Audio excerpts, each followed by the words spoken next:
Hello வணக்கம். இன்னைக்கு நம்ம என்னத்தை பத்தி பார்க்க போறோம் அப்படின்னு சொன்னா, இது ரத்தினபுரி சபரகம தேவாலயில இருக்க, அது பக்கத்துல இருக்க சபரகமு பன்சல ஒண்ணு பத்தி தான் பார்க்க போறோம்.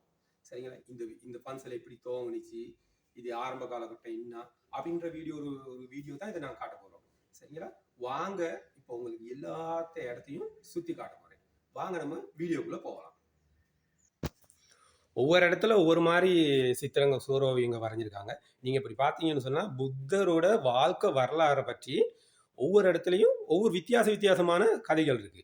சரிங்களா? அவர் தொடக்கத்துல இருந்து வாழ்ந்த கதைகளை தான் சூரோவியமா வரைஞ்சிருக்காங்க. இதுவும் அது சம்பந்தமான ஒரு கதை தான் பார்க்குறீங்க. இப்போ நீங்கள் பார்த்துட்டு போகிறது அந்த மாதிரியான இடம் தான். முதல்ல இது பன்சலை.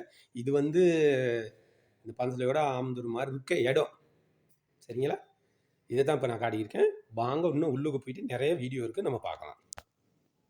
இது இந்த பன்சலையை பார்த்துக்கிட்டவங்க அப்படின்னு சொன்னால் யாராருக்கும் ஒரு காலத்தில் ஒரு பொறுப்பு வரும். இது பெரிய ஆமந்தூர், அப்புறம் 2வது, அப்புறம் 3வது அப்படின்ட்டு தான் இருக்கிறாங்க. இது அவங்க 3 பேர்த்தோட ஃபோட்டோங்க தான் இருக்குது. இது மேலே பார்த்தீங்கன்னு சொன்னால் முன்னே எப்படி இந்த பன்சலை இருந்துச்சு அப்படின்றத இதில் போட்டிருக்கு பாருங்க. இதெல்லாம் அவங்க ஆட்சி செஞ்சவங்க. சரிங்களா? அதுக்கப்புறம் யார் யார் கைக்கு மாறுனுச்சு அப்படின்றது தான் இது மேலே சின்னதாக ஃபோட்டோ மாதிரி வரைஞ்சி வச்சுருக்காங்க. சில ஃபோட்டோ தான் வரைஞ்சதும் இருக்குது, பிடிச்சதும் இருக்குது. இப்போ நீங்கள் பார்க்குறது என்னன்னு சொன்னால் இது பிரதான நிகழ்ச்சிகள் அது இது எல்லாமே செய்கிறது. அப்படின்னு சொன்னால் நிகழ்ச்சின்னு சொன்னால் இந்த புத்தாகம சம்பந்தமானது. அப்படின்னா பௌத்தர்களோட அவங்களுக்கு சம்பந்தமான விஷயங்கள் எல்லாம் இதில் தான் நடக்கும். இதில் தான் அப்படியேப்பட்ட ஒரு மண்டபத்தை தான் இப்போ நீங்கள் பார்க்குறீங்க. இதுதான் அதுக்குள்ள மண்டபம்.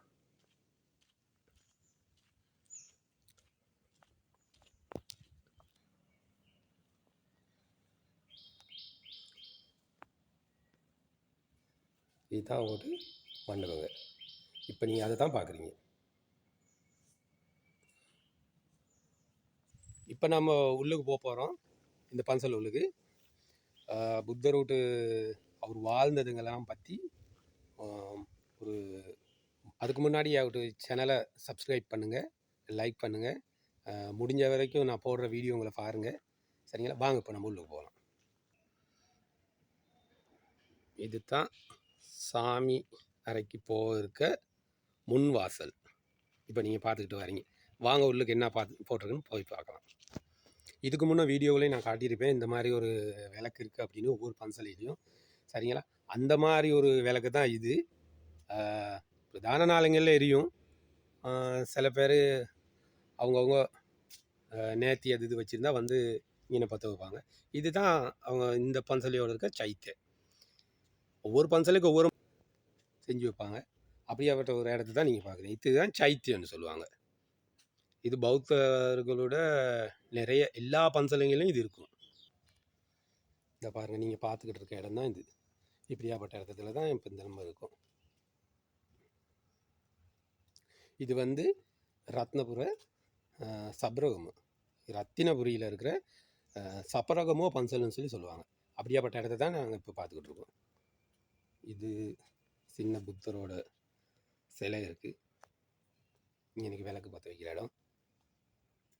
இதை பார்த்தீங்கன்னா தெரியும். இது சைத்தையை சுற்றி வர்ற சைத்தன்னு சொல்லுவாங்க. இதுதான் இதை சுற்றி வர்ற, இப்படியே சுற்றி பார்க்கலாம்.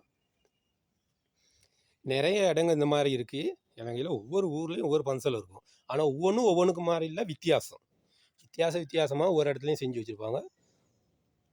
இது அவங்க விட்டு போதி மரம், நம்ம அரசா மரம்னு சொன்னோம் அது. இப்போ பார்த்தீங்கன்னு சொன்னால் அதை தான் நம்ம பார்க்க போகிறோம். அது சேமா போதி வான்சே அப்படின்னு சொல்லுவாங்க.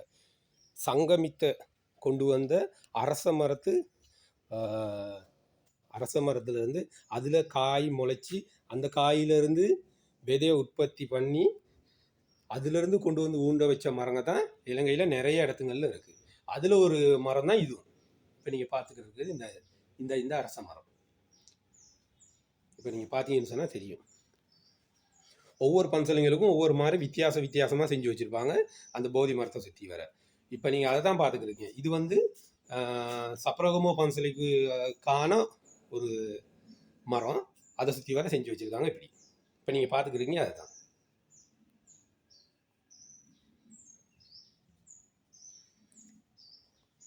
இந்த இடத்துல தான் அவங்க நேத்தி போட்டவங்க எல்லாம் வந்து தண்ணி ஊற்றுவாங்க, எல்லா வேலையும் செய்வாங்க இந்த இடத்துல. இப்போ நீங்கள் பார்க்குறீங்க அதுதான். ஒவ்வொரு இந்த சிலைகளுக்கும் ஒவ்வொரு பெயருங்க இருக்குது. இப்போ நீங்கள் பார்த்தீங்கன்னா பாருங்கள் எவ்வளோ அழகாக இருக்குன்னு சொல்லி.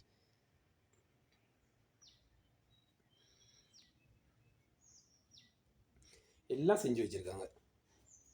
ஒவ்வொரு பன்சலையும் ஒவ்வொரு மாதிரி.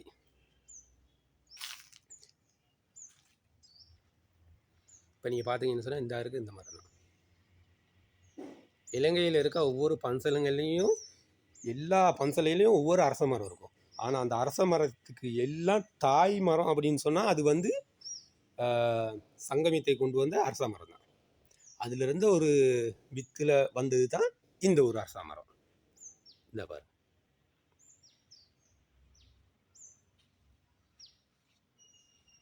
இப்போ நம்ம எங்கே வந்திருக்கோம்னு சொன்னால் சாமி அறைக்கு வந்திருக்கோம். இப்போ தான் உள்ளுக்கு போய் பார்க்க போகிறோம். வாங்க உள்ளுக்கு போய் பார்க்கலாம். பாருங்கள் சூரோவியமெல்லாம் எப்படி இருக்குன்னு சொல்லி எல்லாம் அழகாக வரைஞ்சி வச்சுருக்காங்க. இது முன்னுக்கே பிரதான நுழைவாயிலேயே இது வரைஞ்சி வச்சுருக்கு. இந்த பாருங்கள் சங்கமித்தை கொண்டு வர இந்த சித்திரம் தான். அப்படி இந்த பாருங்கள் இந்த அரச மரம் கொண்டு வர்றாங்க. அந்த மாதிரி கொண்டு வந்த ஒரு மரம் தான் அங்கே பணி இருக்குது.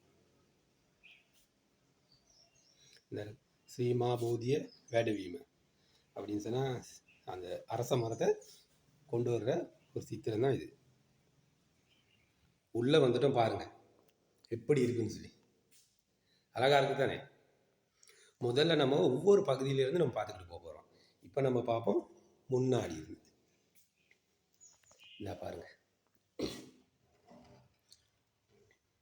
பாருங்கள் இந்த சித்திரம் எவ்வளோ அழகாக இருக்குன்னு சொல்லி. ஒவ்வொரு பன்சலையில் ஒவ்வொரு மாதிரி வித்தியாசமாக வரைஞ்சி வச்சுருப்பாங்க, செஞ்சு வச்சுருப்பாங்க. இந்த பாருங்கள் இது தான் நீங்கள் பார்க்குறது ரத்னபுர சபரகம சமந்தேவாலை அப்படின்றது. அந்த சமந்தேவாலை சாமி தான் இது. நிறைய இடத்துங்களில் இருக்குது, ஆனால் சில இடத்துங்களில் தான் வச்சுருப்பாங்க. ஆனால் இதில் வந்து இந்த பன்சலையில் இது வச்சுருக்காங்க பாருங்கள். இதுதான் சமந்தெய்யம்னு சொல்லுவாங்க இவங்க. சிங்களவர்கள் இதை சமந்தெய்யான்னு சொல்லுவாங்க. அப்படின்னு சொன்னால் சமந்தேவால சாமி சமன் அப்படின்னு சொல்லுவாங்க அவங்க. சமந்தெய்யம் தான் நிறைய பேர் சொல்லுவாங்க. இப்போ நீங்கள் அதை தான் நீங்கள் பார்க்க போகிறீங்க. இந்த பாருங்கள் இதுதான் இந்த நீங்கள் பார்க்குறது இதுதான். சமந்தேவாலையில் இந்த சாமியை தான் வச்சு வழிபடுறாங்க. இது நம்ம இந்துக்களோட சாமி இதில் இருக்குது.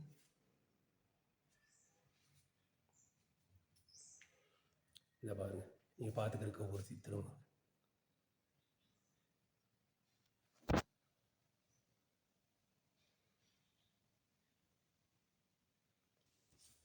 இப்போ நீங்கள் பார்க்குறது இந்த ரத்தினபுரி சமன் தேவாலயம் சபரகமு தேவாலயத்தை இப்போ நீங்கள் பார்த்துக்கிருக்கீங்க.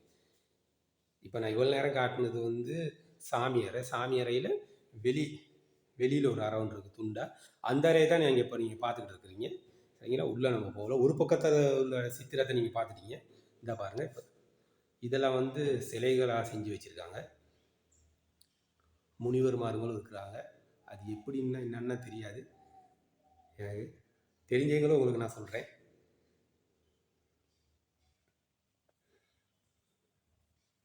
இந்த பாருங்கள் இந்த சித்திரத்துங்களை எப்படி இருக்குன்னு சொல்லி எவ்வளோ அழகாக இருக்குன்னு.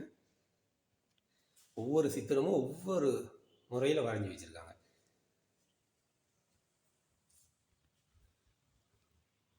இந்த பன்சலையோட சித்திரங்க தான் இப்போ நான் காட்டிக்கிட்டு இருக்குது.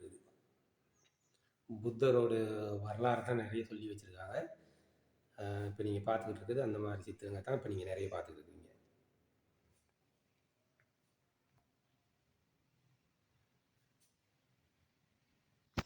நம்ம உள்ளே வந்துட்டோம், சாமி அறைக்கு வந்துட்டோம். நான் ஒரு முறை முதல் வீடியோவில் நீங்கள் பார்த்துருப்பீங்க. இந்த மாதிரி ஒரு சாமி அறை ஒன்று காட்டினேன். நான் சொல்லியிருக்கேன் அப்பயே, ஒவ்வொரு சாமி அறையும் ஒவ்வொரு மாதிரி வித்தியாசமாக இருக்கும் அப்படின்னு. இது வந்து இந்த சபரகம தேவாலயக்குள்ள சாமி அறை. இதில் இருக்க பாருங்கள் வித்தியாசங்களை நீங்கள் பாருங்கள் இவ்வளோ அழகாக இருக்குன்னு சொல்லி கொஞ்சம் பாருங்கள்.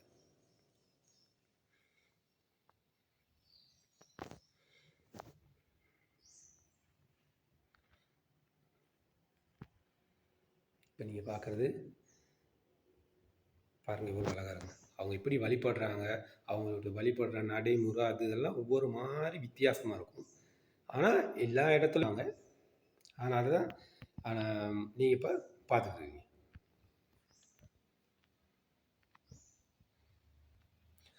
பாருங்கள் கூரையில் கூட விட்டு வச்சுருக்காங்களான்னு. கூரையை கூட எப்படி எப்படி சித்திரத்தால் வரைஞ்சி வச்சுருக்காங்கன்னு சொல்லி பாருங்கள். ஒரு இடம் கூட விட்டு வைக்காமல் எல்லா இடத்துலையும் சித்திரம் தான் இருக்குது. ஒவ்வொரு கலையும் வேறு வேறு மாதிரி இருக்குது. இப்போ நீங்கள் பார்த்துக்கிறது அதுதான். இங்கே ஏன் எம்டியாக இருக்குது அப்படின்னு சொன்னால் இதுக்கு வரைய இருக்கிறாங்களா, 2 சித்திரம் வரைய இருக்கிறாங்களா, அதுதான் இது அப்படியே இருக்குது.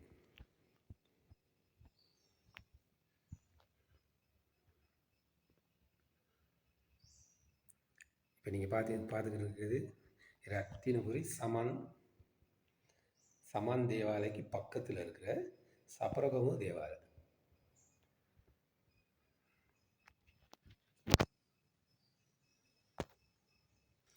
அவங்க சாமி கும்பிட்றது ஒவ்வொன்றும் ஒவ்வொரு வித்தியாசமாக தான் செய்வாங்கன்னு சொல்லியிருக்கேன். இருந்தால் பாருங்கள், அவங்க சாமிக்கு எப்படி படையெல்லாம் படைச்சி சாமி கும்பிடுவாங்களோ அதே மாதிரி தான் இது. காலையில் சாமிக்கு பூஜை பண்ணியிருக்காங்க, வச்சுருந்தா பாருங்கள். என்னென்ன சாப்பாடு இருக்கோ அவ்வளோத்தையும் வைப்பாங்க, வச்சு தான் அவங்க பூஜை செய்வாங்க. பாருங்கள் இந்த சிலை எவ்வளோ அழகாக இருக்குன்னு சொல்லி பாருங்கள். ஒவ்வொரு சிலையும் ஒவ்வொரு மாதிரி செஞ்சு வச்சுருக்காங்க. அவ்வளோ கலை நயத்தோடு இவங்க வடிவமைச்சிருக்காங்க. இது முன்னாடி இருந்து பார்த்தா இப்படி தான் தெரியும். இப்போ நம்ம உள்ளுக்கு இருந்து பார்த்துட்டு வந்த இடம் தான் இது. தூரம் இருந்து இன்னும் எடுத்து காட்டலையே, அதுக்கு தான் இப்போ எடுத்து காட்டுறேன், பார்த்துக்கோங்க. இது ஒரு பிரதான பன்சலை, பெரிய ஒரு பன்சலை.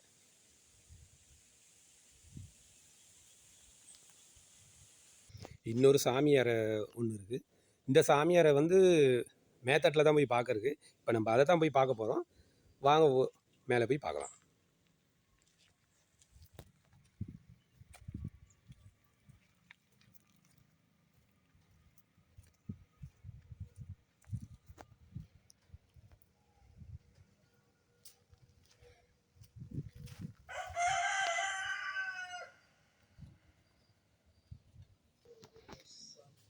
பாருங்கள், இந்த இருக்க வீடியோ பாருங்கள். சாமி விட்டு இதுதான் கரண்டுன்னு சொல்லுவாங்க. பௌத்த ஆக்கள் இதை சரி நம்பிக்கையாக பார்ப்பாங்க. இந்த மாதிரி இடத்துங்களை பார்க்க கொடுக்க மாட்டாங்க. இருந்தாலும் நம்ம கேட்டதுனால அவங்க கொடுத்துருக்காங்க. அந்த பாருங்க, சாமிக்கு சாப்பாடெல்லாம் வச்சு தான் இவங்க பூஜை செய்வாங்க. நான் முதல் வீடியோவில் காட்டியிருப்பேன் பாருங்கள்.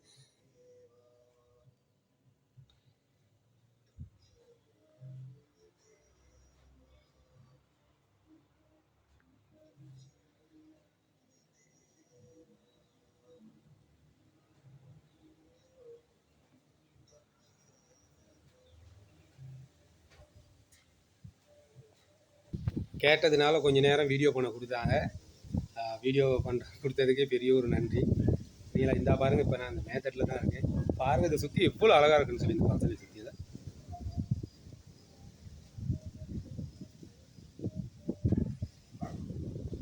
பார்த்தீங்கன்னா தெரியும். அவங்க பௌத்த ஆக்கள் எப்படி சாமி கும்பிடுவாங்க இந்த முறையை தான் இப்போ நான் உங்களுக்கு எல்லா வீடியோலையும் நான் காட்டிட்டு வரேன். இதுதான் ரத்னபுரி சபரகமு இதில் இருக்க சபரகமு தேவாலயம்னு சொல்கிற இடத்த தான் நான் இப்போ வீடியோ பண்ணி காட்டினேன்.